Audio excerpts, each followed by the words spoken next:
Bienvenue à cette deuxième semaine de métamorphose. Après avoir identifié ce qui était brisé en toi, ce que tu devais changer en toi, transformer en toi, en faisant une auto-évaluation.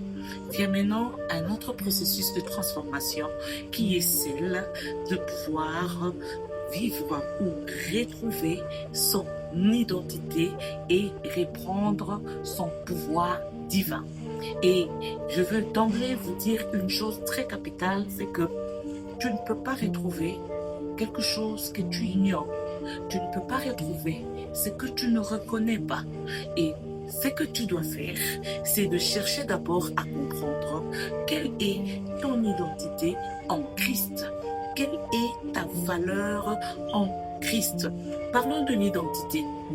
Tu dois savoir que ton identité ne se définit pas par ce que les gens disent de toi. Ton identité ne se définit pas par ce que les gens pensent de toi. Ton identité ne se définit pas par ce que tu possèdes, mais ton identité est définie par Dieu. Ton identité est définie en Christ. N'est-ce pas que Jésus-Christ lui-même, lorsqu'il a marché avec ses disciples, il leur a posé la question de savoir qu'est-ce que les gens disent à mon sujet? Et les apôtres lui ont dit, les uns disent que tu es Jean-Baptiste. Pour les autres, tu es Élie le prophète.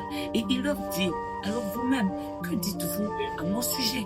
Bien que Pierre, qui a reçu la révélation, et il lui a dit, tu es le Fils de Dieu venu très haut. Et Jésus lui dira, ce n'est pas la chair et le sang qui t'ont révélé ce chose, c'est mon Père qui est dans les cieux, pour te dire que ton identité est définie par Dieu. Ce que Dieu dit de toi, c'est ce qui est important, c'est ce qui compte. Et au cours de cette émission, nous allons vous montrer comment tu dois définir ton identité et quels sont les critères pour lesquels il ne faut pas se baser pour construire ton identité. À suivre dans les prochaines étapes.